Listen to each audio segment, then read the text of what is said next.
Hi guys, it's Jordan from P&P Campers. I'm just going to do your handover video on your Chausson Flash S2. So under the bonnet here, got your washer fluid over here on the left, power steering fluid and your engine coolant. Brake fluid just here at the top attached to the servo just down the back. Engine oil gets topped up through here, and you've got your red engine oil dipstick just here at the front. The engine battery on these age of vehicle sits under the floor in the cab, just in front of the passenger seat. So if you wanted to jump start the vehicle, they've quite nicely put these little bits here so you can do it quite easily. So got positive terminal just here under this little cap, and your negative prong is this one just here, and you can see there, look, only for jump start. So negative, positive, that's there. We'll do our best to get this little bit off. I'm not sure, I still don't really know why that's been put there, but I'll make sure that comes off with the cleaning.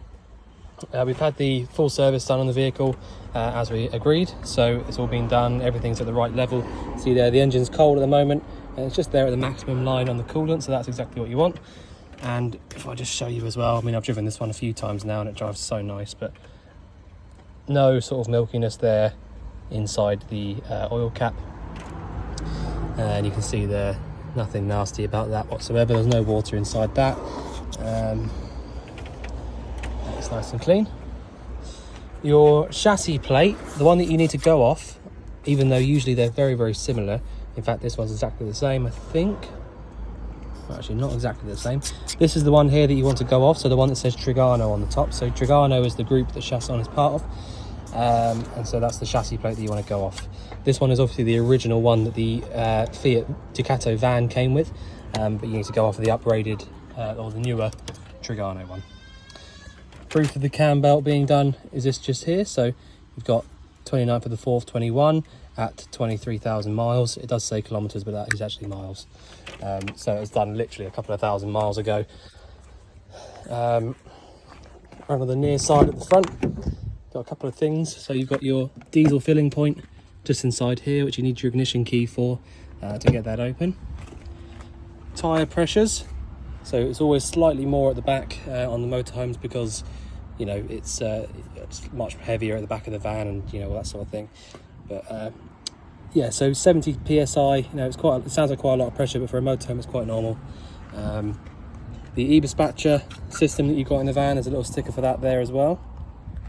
Airtronic system, and your bonnet release on these chassis is just here inside the passenger door, so that you do actually have to open the door to get it open, which is obviously like a safety thing, so that no one can get under the bonnet without actually physically opening the door up. We've got a little bit of storage down here, inside here, like an extra glove box, and then the main glove box obviously sits down here underneath. Well, actually, that's not the main glove box. The main one's this one, which is actually huge. But that's just, you know, depending on what you want to do. You can also get underneath here, which is your jack and wheel brace. If you ever needed that for whatever reason, that is where it is. There's not anything like that under the under the driver's seat, but you know, you can still get under there with the same kind of front piece there. I showed you when you were here, I remember, but the swivel seats are these bits just here. So when you pull that, if you're sat on the seat, it's much easier, but if you pull that and swivel the seat round, it will turn around. And when you're actually sat on the seat, you can adjust the seat to wherever you want it to be by pulling these, which pushes the front and the back of the seat down. And but you know, when you're doing that, you'll be able to work that out, see where you want it. So got a freshwater inlet just here. So fresh water goes in there, and I'll show you on the inside how you can tell how much is in the tank. Freshwater drain is this one just here. So if I turn that, the water would come out like that. Wastewater drain, it's just there.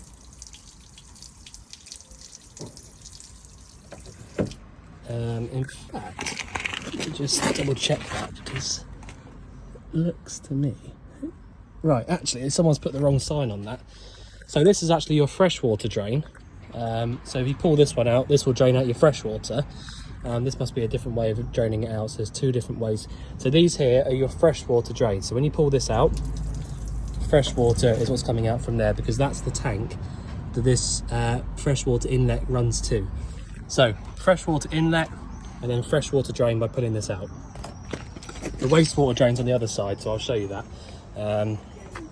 So this is your boiler vent. Again, I know it's not been cleaned just yet, but the cover, which again I know I showed you, pops back on like that. I've actually got the boiler lit up at the moment, so I'm not going to do that. If you wanted to double check whether or not your boiler was lit, you can put your hand over here and feel a little bit of warm air. Hookup point is this one down here. So if you wanted access to your 240 volt sockets inside the van, or anything that works on the mains, you'd need to have that plugged in. Again, I know that you've seen it when you came to view the van, but quite a clever little sort of unit here. So it folds up like that if you want it to. It's got these bits over here. Same for the top. Top comes down, and you can sort of make it however you want it. The gap down here, don't forget as well, runs all the way through to the little hatch inside the bathroom, just in front of the toilet. So anything that's really long, you know, you can't fit anywhere else, you can put in there. Just as a little sort of hint. So that's that. You've got your lock just here for this as well, so you can put sort of valuable bits and pieces in there and know that it's definitely safe when that locks across. Storage and tow bar and all that kind of stuff. You're on the Alco chassis as well, which is kind of like the next step up from the standard chassis. I'm not sure how much of a difference it makes with sort of you know, towing weights and things like that, but that's the Alco. That's the chassis basically. Toilet cassette locker. So to take the actual toilet cassette out, lift up on the little orange tab there and pull the whole thing out towards you. When you empty this out from here, you need to hold down the little orange button at the back, and then once you've finished emptying it out, you want to put a cap full. So I'll just show you a little like scale on there. So you want to put a cap full of your blue fluid, just as it is, into there, give it a little shake about, and then push this all the way back in, and then you can close the cupboard back over. There's no flush fluid to worry about because it comes directly from your freshwater tank. So down here you'll see there's another drain, which is your wastewater drain, and that'll come out over there. So push that back away, and so your wastewater drain, pull this one out here on the off side of the vehicle to drain out your wastewater. We'll get round to the inside in a little minute. You see there your catch, like I said, has been replaced. So give that a little push to get that in there, but that's nice and strong, holding that in now. And again, you've also got this Milenko lock to come across there if you need it. Gas locker. I've shown you it when you came to view the van, but you've got a couple of bits I want to show you. So main bits really is anti-clockwise around to the left turns the bottle on, and clockwise around to the right turns the bottle off. I'm going to leave it on for the minute because I've got a few bits working inside the van. You've got a new filler hose here as well, because this was out of date. So it's 2022 dated, and you see there you've got till 23 to replace this, because it's steel braided. It's 10 years rather than 5. The regulator up there, you don't need to worry about any of that whatsoever. That's just literally for us testing. It just regulates the gas pressure that runs through inside the vehicle. And your filler point is this one just here. And so that's when you're at your sort of petrol station or wherever you can get the gas load from. A couple of bits in there, but that's just bits and pieces that have been left behind. You need to make sure that you turn the gas off before you start driving, which is what this little sign is telling you. But yeah, I know I mentioned that when you came, but it's really important to do that. I'll explain a bit more about that when we get inside, but just like this. So putting the key in, when you turn it, it just turns this part here. So go in like that, and then just turn it and take the key out. Then you won't be able to open that up. These two vents just here are for your fridge, and so the vent at the top there, it's actually quite hot already. I've got it lit up on gas at the moment, and so when I put my hand over here, I can feel loads of hot air coming out from that, which is basically just the gas flame down here. going up through its exhaust flue and coming out through the top. So that's how you can just sort of double check that it's definitely working.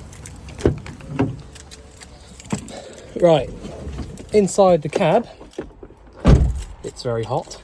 Right, so on the left hand side here you got your lights and indicators. So side lights, main beam. The lights do turn themselves off when you take the ignition out, the key out of the ignition, sorry. But it's always obviously good practice to just switch them off just in case they do stay on for whatever reason, and drain out your engine battery. Cruise control works from this bottom dial just here. So you got on, resume, and then you can actually push the whole thing up and down to sort of change the speed that you're set at and things like that. It's actually really nice and easy when you're actually driving along. I've used them plenty of times. Washers and wipers are on the right hand side. Your electric adjusting mirrors, you basically just choose which mirror you want to move from here, and then move the actual whole thing as like a little joystick as to where you want to, move the mirror to. So yeah, it's nice and simple really. So you've got these two here as well, obviously your electric windows, quite self-explanatory, that kind of thing. There is an alarm system on the vehicle itself, so that's what that noise is there. So the 3 beeps means it's actually armed, and then when you unlock it, it disarms it, so then you'll be able to go in and start the vehicle. That's what this little sensor is here. So that's what you see, the little red light comes on, that means the alarm's set.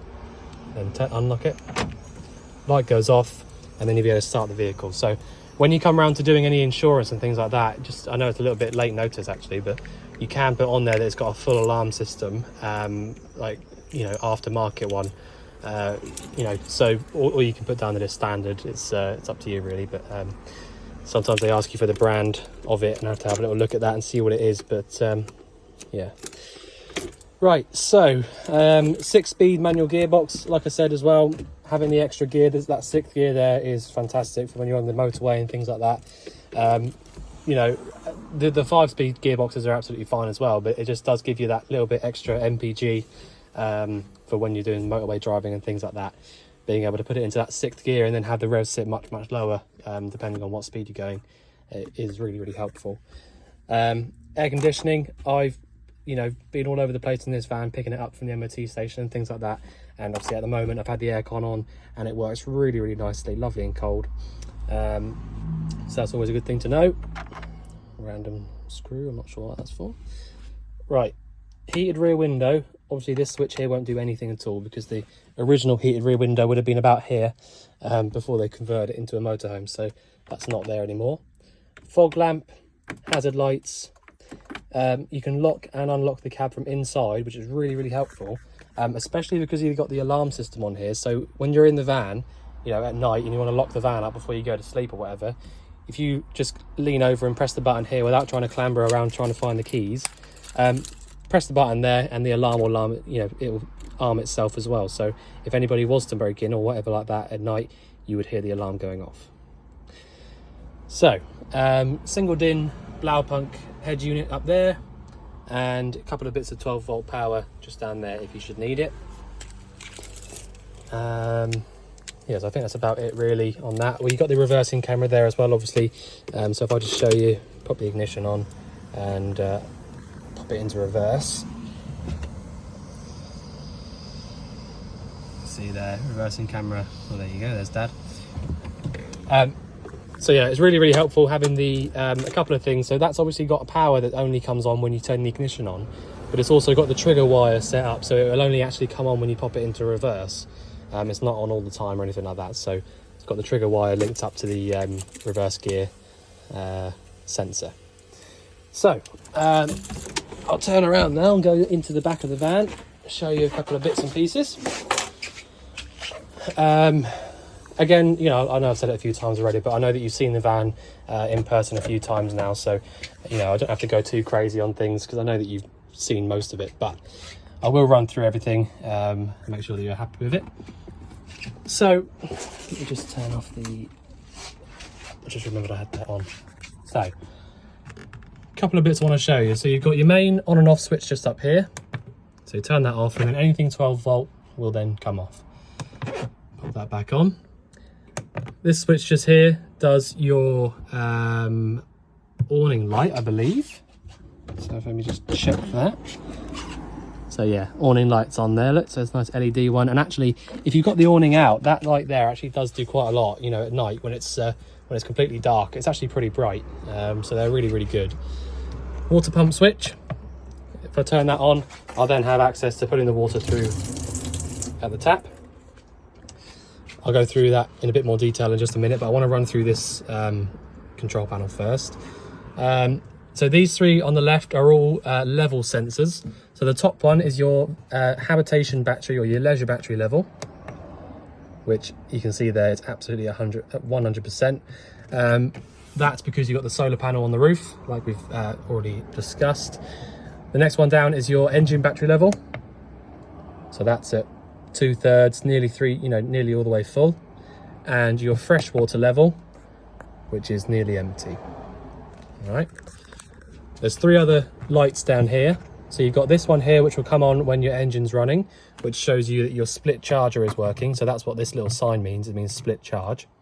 So that basically means when you start the engine up, the alternator will charge the engine battery, which is down under the floor in the cab. And then the split charger will send power from there to your leisure battery and then create the split charge, which also powers up your fridge for 12 volt when I get around to that. Let me put it down a little bit. But that's what the split charger lights means. That's what this one here is. This one here means that your waste tank is full and so that you should empty it, so which is the one down there on the off side at the back. And this one here means that your hookup is plugged in and the charger is working. All right, so that's what all the lights mean. That's what all the bits and pieces do on the control panel. When you turn the main power on, you will have access to using all of the lights around the vehicle, however you want them.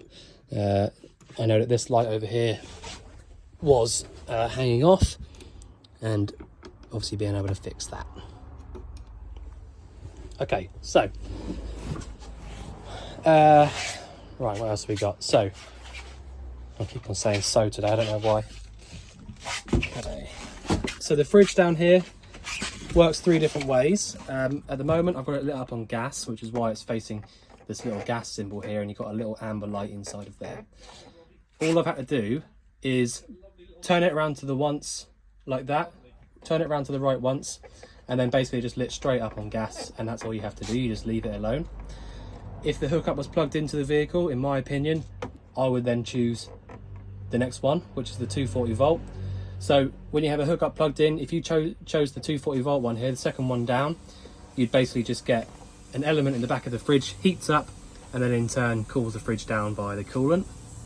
And if your engine was running, you choose the very bottom one, so you go all the way down to the bottom like this, and then basically the split charger, like I said, if you start the engine up, the split charger sends power from your engine battery to the leisure. But you've also got another wire, which is what you call a D+ wire, which runs from there to a little box just down there, and then to your fridge. So essentially you can cool or keep the fridge cool literally just by having the engine running, if you choose this bottom one here.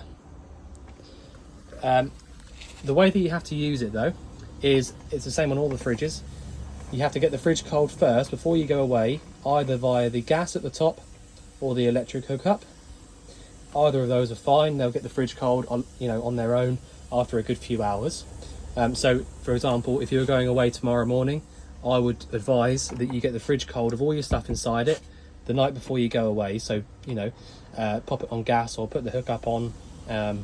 If you're hooked up, pop it on hookup. If you've got gas, use the gas, so that by the morning everything inside the fridge is already cold, and then all you have to do from there, start the engine up, choose the very bottom one there, the 12 volt, and that'll just keep the fridge at temperature, and when you get to where you're going, switch it back over to one of the other 2. All right, so that's the way you have to use it. So I'll just quickly explain that. If you basically put a load of warm stuff in the fridge that you haven't already cooled down, and then started the engine up and chose 12 volt, doesn't matter how far you drive for, it will only be sort of a little bit cold inside the fridge when you get there. It will not be fully cold. The 12 volt element isn't powerful enough to get the fridge cold on its own, so you have to pre-cool it via one of the other 2, and then just choose 12 volt for when you're driving. All right, but you know, for the time being, I'm going to leave it on gas because I've got gas. One to the right, you hear the igniter for a few seconds, and then it'll just, that's it, it's lit up. So that's the fridge. Your gas isolators are down here. So you've got the top one there, which is your cooker, middle one, which is your hob at the top, and the bottom one, which is the fridge. If you turned any of those 90 degrees so they are facing vertical rather than horizontal, that basically just isolates the gas from the appliance that you've chosen. So you don't need to do that unless you think there's a problem with an appliance. You don't need to do that, you know, every time you get out of the van or anything like that. Literally just turning the gas off is enough. All right, you do not need to turn all of those off every time you get out. So switch that off.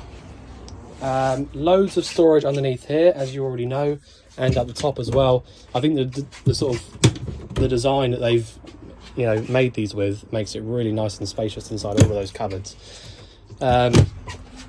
Okay, so you've got your microwave up here, which obviously that will only work when your hookup's plugged in because that's a 240 volt appliance. The ampage reading would have been taken on the habitation check, I believe. If not, you can see there it takes 700 watts, and so then you can work out the amps from there. The hob at the top needs an ignition to light any of those up because it's not got a sort of separate ignition on here like a lot of the Chaussons don't. It's not because they're, you know, no good, it's just that they just don't fit them with those. So you need a clicker or igniter to light any of these three up. So just basically push in and round on whichever one you want to light whilst using the igniter. Okay. So a really important thing to point out, if you're going to use your hot water and things like that, the absolute first thing you have to do, well, two things really. Make sure there's water in the tank. So fill up your fresh water tank. It's really important. Put your pump switch on, and then just come to the sink here, push it to the left like I've just done, and just pull the water through. If the water comes through nicely like that, turn the tap off and the pump turns itself off, then you know that your boiler is definitely full of water, and you can then go ahead and use the boiler however you want. If you don't do that, there's no way of really knowing if the boiler is full or empty. All right, so it's really important just to make sure that you do that first. If you light the boiler up with no water inside of it, you're essentially just boiling an empty kettle, and it will just overheat and get too hot. So it's really important that you do that first, just to sort of double check that it's definitely full. But once you have done that, you don't have to worry about that at all. Let me just lift this up for a minute just so I can show you that all in a minute. Okay. You've got the isolator tap just here, just like the other ones, but this one's for your boiler. So if you wanted to isolate the gas from the boiler, you can turn it 90 degrees and that'll isolate it nice and easily from there. But otherwise, down here, a couple of really important things. So the top one here is your e-dispatcher diesel heating, and the bottom one is your Truma boiler on gas. So if you want to light the boiler up, push up for 50 degrees of hot water. Boiler just lights itself up, and that's it. After about half an hour or so, you have nice hot water coming out of taps. Or if you want 70 degrees, exactly the same idea. It lights up in the exact same way, it just doesn't turn itself off until it gets to 70. So in regards to that, there's not really any right or wrong way of doing it. But if you do heat the water up to 70 degrees, you will be able to kind of make it last a little bit longer, because your mix in the shower or wherever you're getting hot water from will be less, because the water is coming out from the hot side is hotter, and in turn obviously then you have to use more cold water than hot water, and you can make it, you know, the hot water last a bit longer. So that's up to you how you want to use that. Back to the middle turns it off. And the diesel heating, all you really need is a bit of power in your leisure battery and some diesel in your fuel tank. So, you know, pretty much any time, bearing in mind you've got the solar panel on the roof. So off button is in the middle, obviously.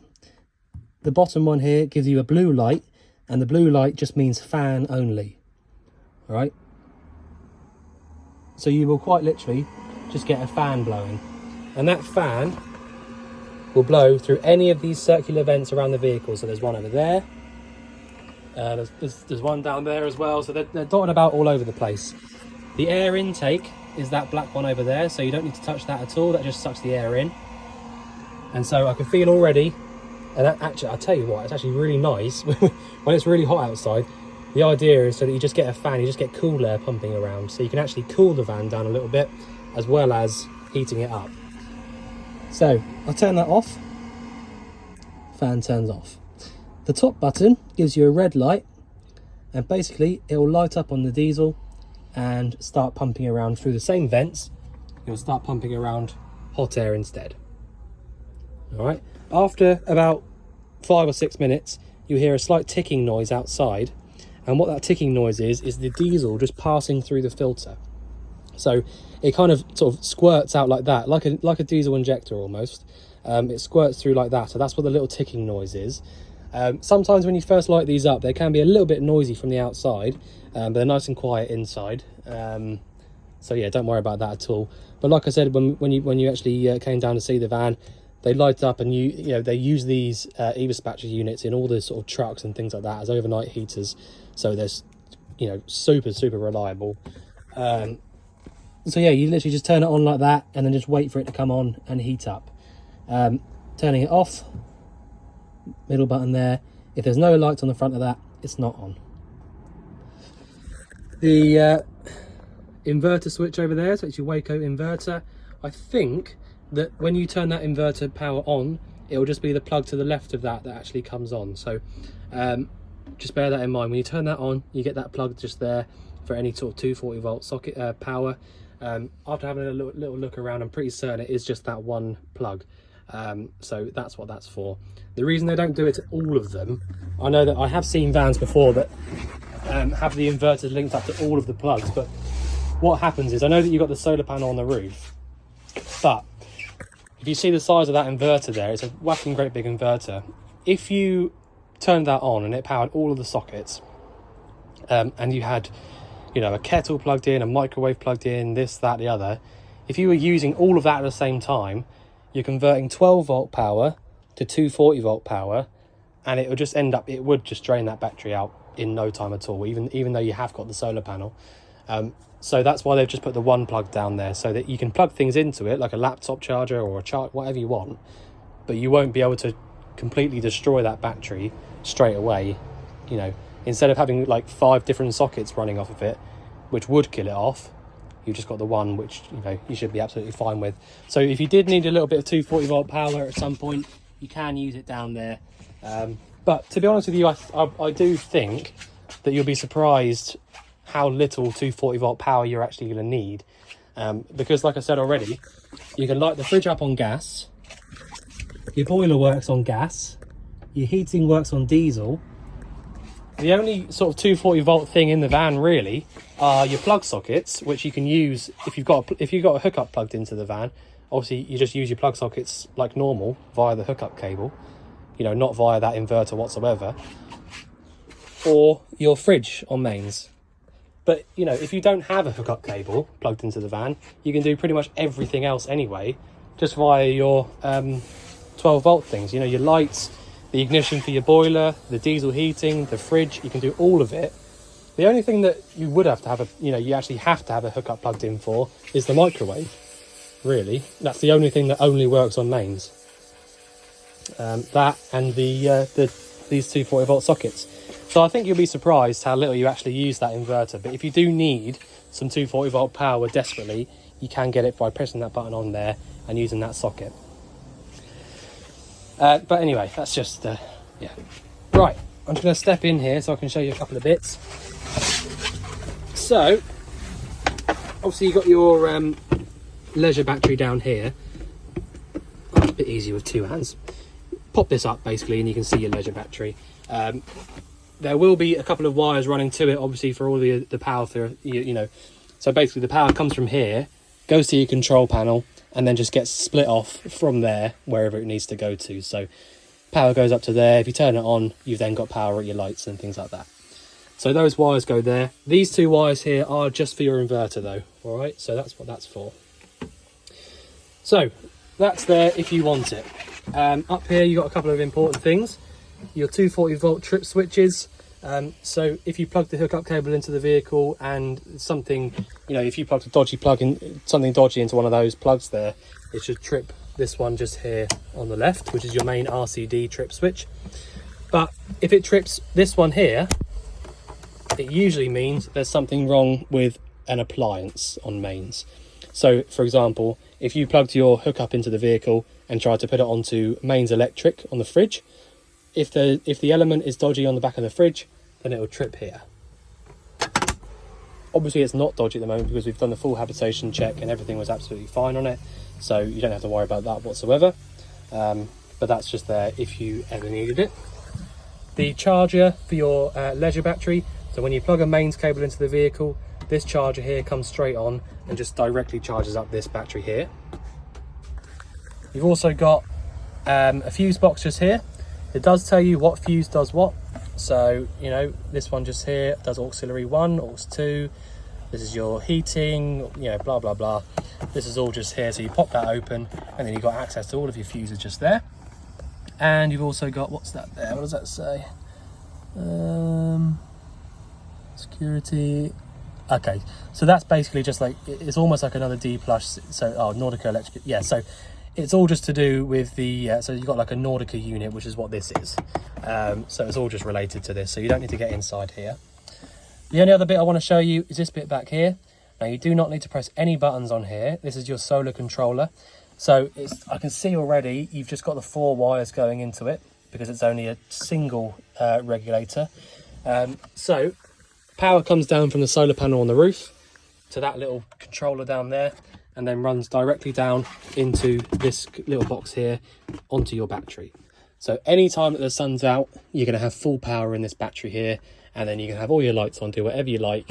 When it comes to night time, obviously there's not going to be so much power going into it, but because they trickle charge the batteries up all day long, even if it's not completely, you know, super sunny outside, even if it's just a little bit of sun, you still get full power in this battery, and it will last you all night long anyway. So, you know, don't worry about that whatsoever. And don't forget that not all vans even have a solar panel on the roofs. In fact, not many of them do. So, you know, they are built to last without them, but they do last a hell of a lot longer when they do have them. The other bit I want to show you is really important, and that's it, little yellow lever down here. So that's your boiler. So, well, the boiler's up here, all right? And this little wire down here, this little lever down here, sorry, is in its horizontal position at the moment. If I lifted that up to vertical, all the water from inside the boiler would drain out onto the floor. So the reason you would want to do that is if it was going to get really, really cold outside and you knew that you weren't going to be in the van using it, you'd need to drain the water out from the boiler. So the reason for that is if you leave the boiler full of water, so it's about 10 litres, if you leave it full and it freezes inside of it because it's got so cold in here, what will happen is all of those little pipes and bits and pieces in there will freeze up, expand, because obviously when water freezes it expands, and it will just crack all the little joins and bits and pieces all over the place, and you have leaks basically. So if you're not going to be using the van and it's going to get seriously cold, lift this up and drain the water out from it, and then you can get on with your life and forget about it. When you then need to refill it, push it back down again to where it is now, and then just do what I showed you at the tap at the very beginning. Turn the power on and the pump switch, and then pull the water through on the hot side, and just wait for a couple of minutes. You just get loads of air coming out at the start, and then by the time it's full, the water will start coming through nice and clear again. And the reason for that is, I'm not trying to give you, trying to like overload you with information, but basically you've got the little pipes down there.